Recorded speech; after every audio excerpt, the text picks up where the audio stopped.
یہ نام اللہ تعالیٰ نے کہا ہے، ود، سوا، یغوث، یعوق، نصر۔ کہ ابن عباس رضی اللہ تعالیٰ کہتے ہیں، بخاری کی حدیث ہے کہ یہ 5 نیک بزرگ ہوتے تھے نوح علیہ السلام کے دور سے پہلے۔ ابن عباس کہتے ہیں کہ یہ جب ان کا انتقال ہوا بزرگوں کا تو شیطان آیا انسانی شکل میں۔ شیطان نے کہا کہ بھئی کتنے نیک لوگ تھے، بارش ہوتی ہے، طوفان آتا ہے، کیوں نہ ان کی علامتوں کو تم ٹھیک کر لو، ایسا نہ ہو کل کو ان کی علامتیں ہی مٹ جائے طوفان کے اندر، سیلاب کے اندر، تو اس کو کیا کرو، تھوڑا پکا شکا کر۔ انہوں نے کر لی۔ کہتے ہیں بعد قرن، ایک پورے 100 سال کے بعد شیطان پھر آیا اگلی جنریشن کے پاس۔ اس نے کہا کہ بھائی اتنے عظیم لوگ تھے، تم نے لیگیسی بلا دی ہے ان کی، ان کے پاس بیٹھا کرو، ان کے پاس بیٹھا کرو، ان کی زندگیوں کو یاد کیا کرو ان کی قبروں پہ آ کے،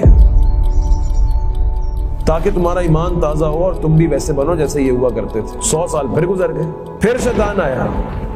شیطان نے آ کے بولا سب کو یہاں پہ آنا پڑتا ہے، کتنا مشکل کام ہے، تھوڑی تھوڑی مٹی لو اپنے گھروں کے اندر لے جاؤ، وہیں پہ علامتیں رکھ لو، تو ان کو مٹی کو دیکھو گے تو وہ یاد آئیں گے تمہیں، تو تمہاری عبادت کیا ہوگی، مزید اچھی ہو جائے گی، یاد آئے گی۔ اگلے 100 سال بعد وہ پھر آیا۔ اس نے کہا کیوں نہیں ان کا ایک مجسمہ ہی بنا دیتے ان کی شکلوں کا، تاکہ تم ان کو دیکھو، ان کی یاد آئے تمہیں، اور یاد آنے کے بعد تم پھر جو ہے ان جیسے بنو، آئیڈل بناؤ اپنے تم، کہ میں یہ بننا چاہتا ہوں۔ پھر ابن عباس رضی اللہ عنہ اس حدیث کے اندر کہتے ہیں کہ جب وہ اگلی 100 دفعہ آیا نا، زمان گزر گیا، وقت گزر گیا، وَنَسُوا الْعِلْمِ، اور علم چلا گیا اور بھلا دیا، یعنی جنریشن آفٹر جنریشن وہ علم تو نہیں رہتا، کمزور پڑ گیا ایمان۔ شیطان نے آ کے تب کہا کہ ان سے مانگا کرو، یہ اللہ کے بڑے قریب ہوتے تھے، ان کی عبادت کرو، یہ تمہیں اللہ تعالیٰ سے دلائیں گے۔